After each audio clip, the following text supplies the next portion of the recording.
the last Saturday with some football for some time, unless you're going to count those spring leagues. We got NFL playoffs on this Saturday, and we are breaking it down for No House Advantage, giving you some good selections for the Pick'em contests. I'm Pete McCarthy. Appreciate you joining here on our Stokastic DFS channel. You know the drill. Give us a like, subscribe, keep up with all of our shows. We've got DFS offers. We've got giveaways. Once you do subscribe, hit that notification button. That's going to give you alerts when our shows go live.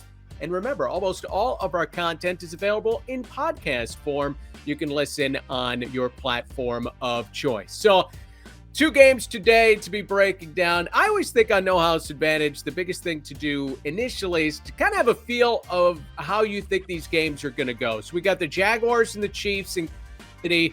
The Chiefs are a 9-point favorite, looking at it over-under of 53. And then it's Giants-Eagles. The Eagles are a touchdown favorite, a lower over-under at 48. So my opinion, I like the favorites on both ends to win by more than what the line is. So I'm going to be playing pretty heavily for those kinds of scenarios here. And we're going to build some scripts off of that within these pick'em lineups because we have to get 10 props correct. So we want to make sure they correlate a little bit and fit into a story, as well as utilize our free projections over at Stokastic.com. So we'll start with Marquez, Valdes-Scantling. And while I like the Chiefs to destroy the Jaguars today, 2 things that I expect in this game. One is that the Chiefs are going to pass it a lot in the first half, go out to a big lead, and then calm it down a bit in the second half, and they could run the ball a little bit. I also expect Kadarius Toney to play a key role in this game. Now, I think Toney could get involved in a variety of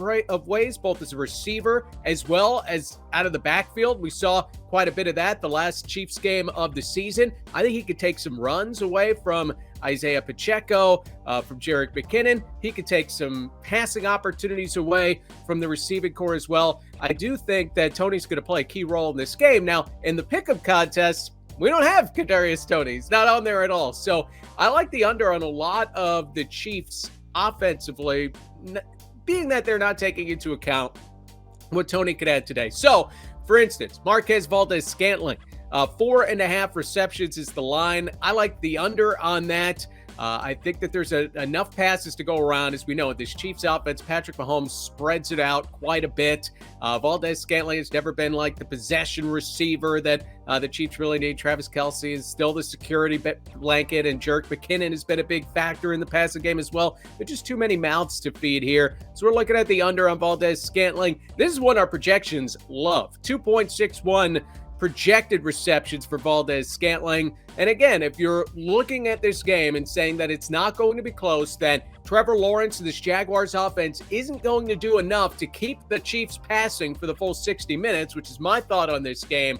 It's very easy to get under on a lot of these passing numbers for the Chiefs. And the biggest one that I see that our projections see is to get under on Marquez, Valdes-Scantling. You can look at the receiving yardage as well, but that reception line is one that I really want to hit, and we'll have in the 10 spot today. No House Advantage. If you haven't played it, No House Advantage, sign up, use the link below. You get a $100 deposit match. So if you put in $100, they're going to give you $100 to play with. You'll have $200 in your account. 2 ways to play. You can play in the Pick'em contest, as we're discussing here. $15,000 to first place. If you can pull that off and do it all by yourself, you could also play versus the house, basic props, right?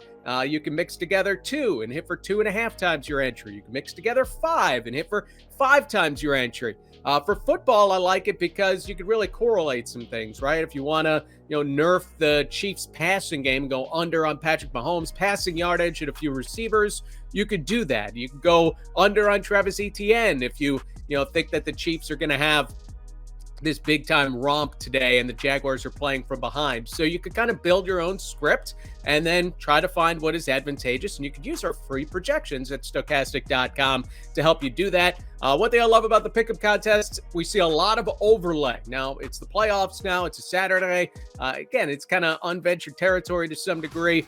But, check it out at 4 o'clock Eastern time, let's say, 30 minutes before kickoff, and see just how much overlay there may be in these pick'em contests and No House Advantage, and you could look at that. Didn't I mention Travis Etienne going under on his rushing yardage? Well, in the pickup contest, it's all the way up at 85.5 yards. And look, I love Travis Etienne, but That is a monster number for a team that is a 10-point underdog, 9-point underdog going into this game. The Jaguars have to be able to hang in there to get Etienne enough rushes to get there. And I know he's explosive. He can have big plays, but this is such a big number.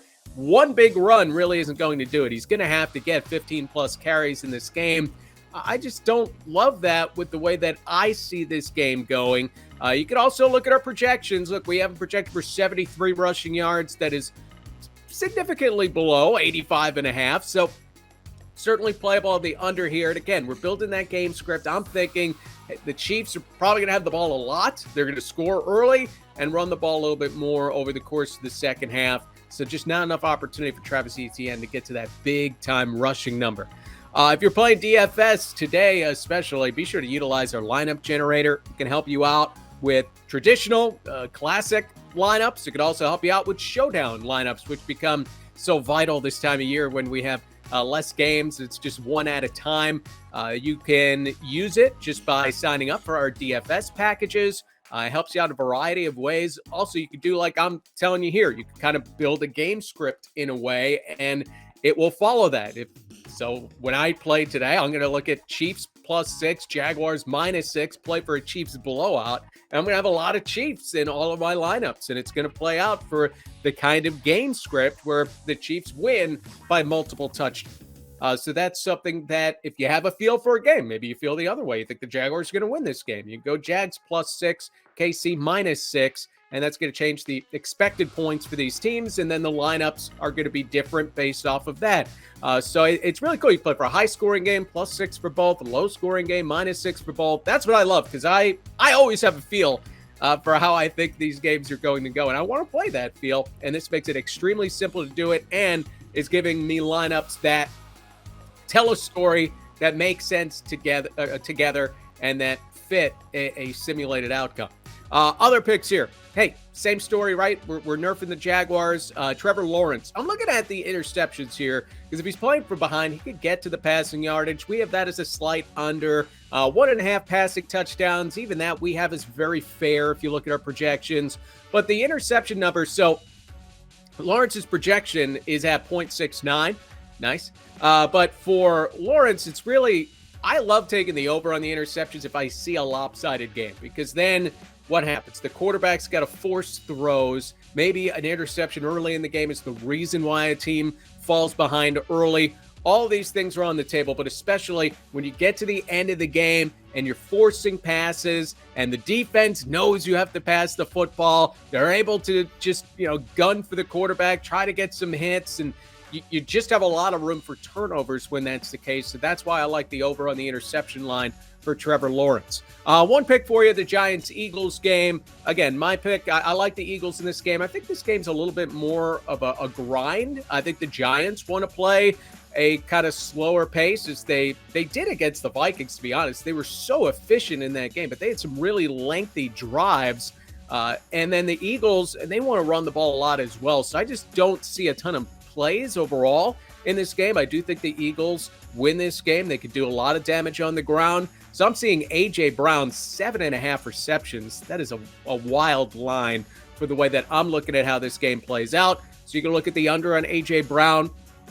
And then, when you're building your lineups and looking at things, you can, decide what you want to do with the Giants receivers. If you see them playing from behind and passing a lot, do they have any success against the number one pass defense in the NFL as judged by Football Outsiders DVOA?